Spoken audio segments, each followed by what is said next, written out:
Objectors to this principle of immutability in the Bible,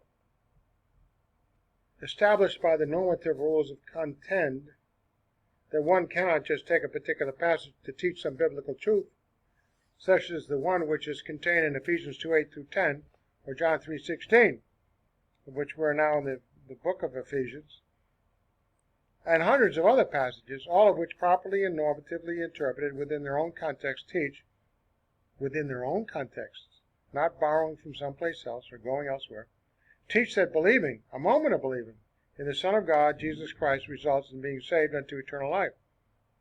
Objectors to this normatively arrived at interpretation falsely maintain that there are other passages throughout the Bible, Old and New Testaments, that teach on salvation unto eternal life and add to what authors Paul, John, and others say a man must do to be saved unto eternal life.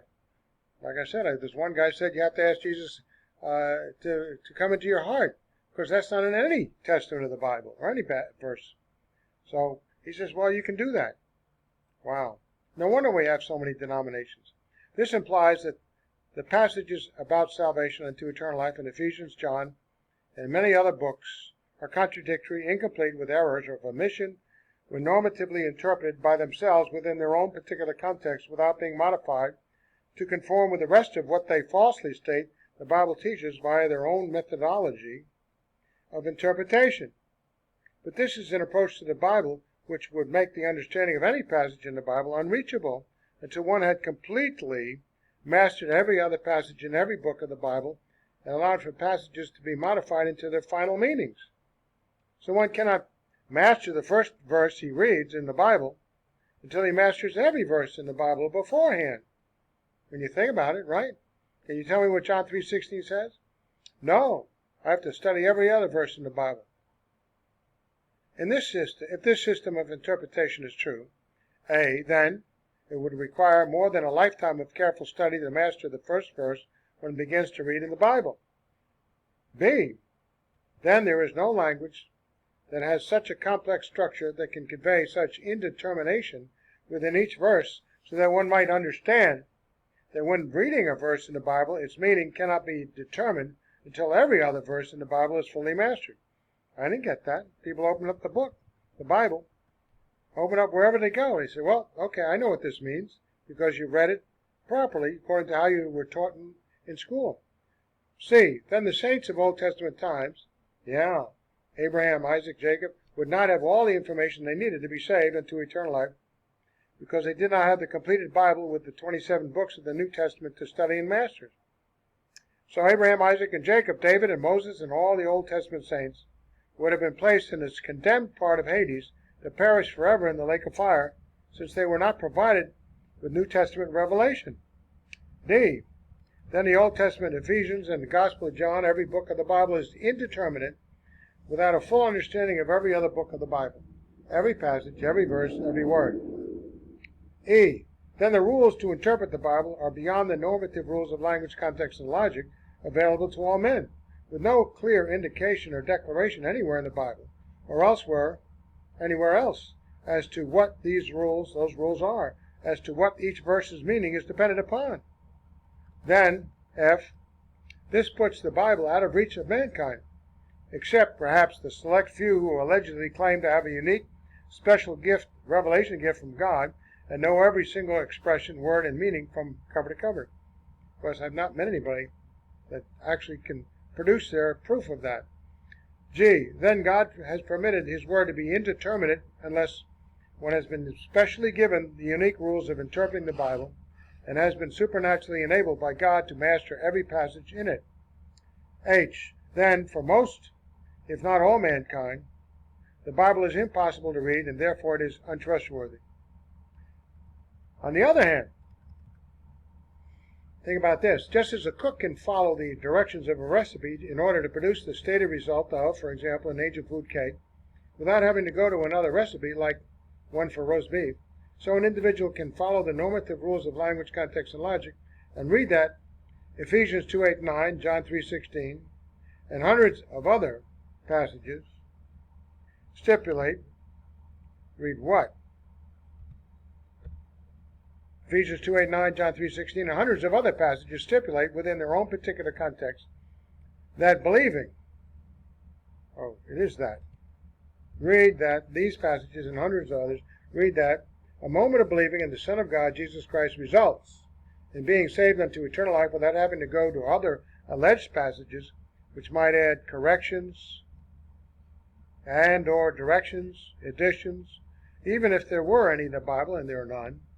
In this manner, one can relatively quickly and easily discern the teachings and build an understanding of the Bible by studying one passage at a time, following the normative rules of the interpretation, without years of agonizing examination of the entire Bible. Thereby, one can determine what the Bible is saying one passage at a time.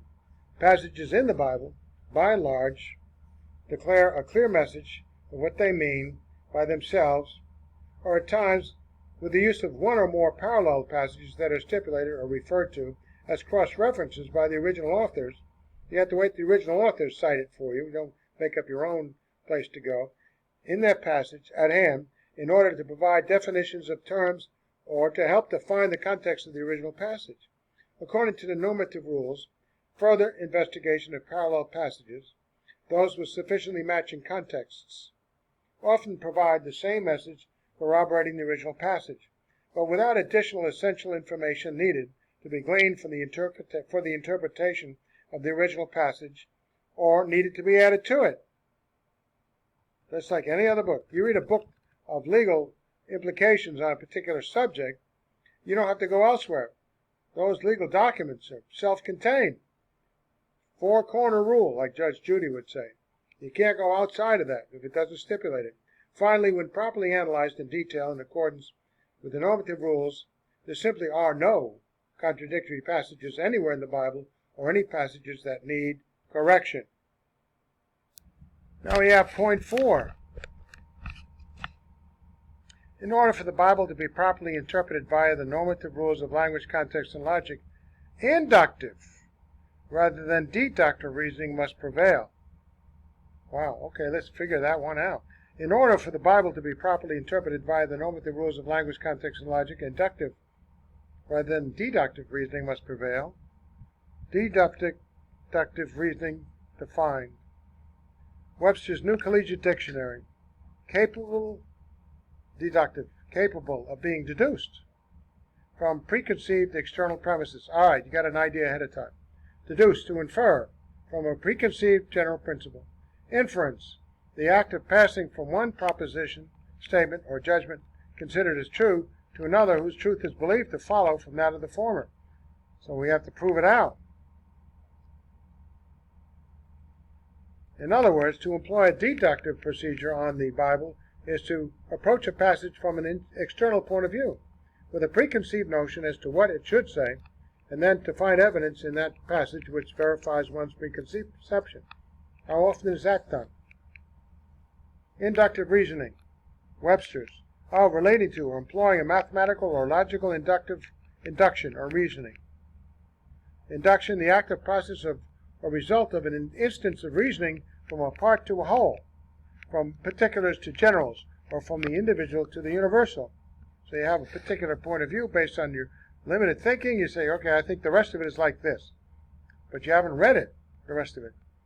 In other words, to employ an inductive procedure on the Bible is to use an internal approach and study what the words, grammar, context, and logic actually add up to say, independent of what one might have determined beforehand by deduction. Okay. And deductive approach to the Bible means presupposition and can often result in a bad interpretation unless the inductive approach is allowed to prevail to support or refute the clues arrived at through the external deductive approach. So to approach the Bible from the first method standpoint of deductive reasoning is to maintain that what you already believe is true, and then to look for support in the passage when it's examining. But you can be very selective that way and not follow the normative rules of language, context, and logic, and you arrive at the wrong conclusion. This approach may provide a clue as to what a passage right at hand might be saying, and it's shorter in time, but it can often result in selecting some parts of the passage to support one's presupposition, skipping over other parts that contradict it. And if it's contradicting it, then redefining terms into meanings that conflict with the way the Bible defines them, and ignoring differences in the context of passages being compared. Most denominations do this to support their own preconceived notions. Unless the inductive approach is allowed to prevail to support or refute the clues arrived at through the external deductive approach. So, in the final analysis, deductive clues must be resolved through a careful inductive internal reasoning of the passage in view in order to avoid imposing an unwarranted external point of view on that passage. This takes time and objectivity in order to not impose external information on that passage, and instead to limit oneself to the context, language, and logic of the passage. I underlined context. Who, what, why, where, when, and to whom. Now you take a passage over here that has a different context, you're going to come up with some error. On the other hand, approaching the Bible normatively, letting inductive internal reasoning prevail, especially when it comes to a very careful consideration of the context of the passage at hand, means taking a risk, because one is putting one's personal deductive external beliefs to the test against what the words are normatively internally saying. On the other hand, approaching the Bible normatively, letting inductive internal reasoning prevail, especially when it comes to a very careful consideration of the context of the passage at hand, means taking a risk, because one is putting one's personal deductive external beliefs to the test against what the words are normatively internally saying, letting the individual words, phrases, and passages normatively interpreted correct or verify one's belief system. Since the interpretation of any passage in the Bible, via the proper use of the normative rules of language, context, and logic, results in the most trustworthy, non-contradictory, immutable, consistent interpretation, then this result is proof of its own validity, and there is no other viable means by which the Bible must be interpreted. So it's going to take a little bit longer, but you want to get to the truth of the matter. Since the interpretation of any passage in the Bible via the proper use of the normative rules of language, context, and logic results in the most trustworthy, non-contradictory, immutable, consistent interpretation, then this result is proof of its own validity, and there is no other viable means by which the Bible must be interpreted. You can deductively guess right, but you better go inductively to prove it out. Otherwise, men who are of accountable age and capacity could plead ignorance at judgment, but with the normative rules of language, context, and logic, they're without excuse, because they're told, you should have read it. If the Bible is not to be interpreted utilizing normative rules of language, then men of accountable age and capacity could plead ignorance at God's judgment, as at God's judgment throne, because they would not have been able to understand the Bible from some unexplained, unknown framework. Now, every denomination has somebody who's in control of what they want the Bible to say. And so you go along with that, you can't say, well, he told me, when you get to judgment. Otherwise, God would have conspired to restrict the knowledge of this word to only a chosen few. Since the interpretation of any passage in the Bible via the proper use of the normative rules of language, context, and logic proves itself to be the most trustworthy and non-contradictory, immutable, consistent interpretation of passages in the Bible, yet if there is supposed to be another means by which it must be interpreted, as some contend, then if this is true, then it must be concluded that God has conspired to restrict the knowledge of salvation and the rest of his written revelation to a chosen few enlightened ones, deceiving the rest of mankind because they only knew the normative rules of language, context, and logic. Everybody else, if you wanted to get on board, should have followed the Roman Catholic, Church of Christ, the Baptist, whatever, denominations, and figure out their method of interpreting, which isn't just simply to read the words. And if this were so, then the great majority of humanity would be condemned to the lake of fire without a chance. For if normative language cannot be relied upon to communicate what God has to say in his word, especially relative to eternal life, then the great mass of humanity who do not have a special revelation by which to interpret the Bible, or an agenda, or whatever, has no chance to accept or reject the truth.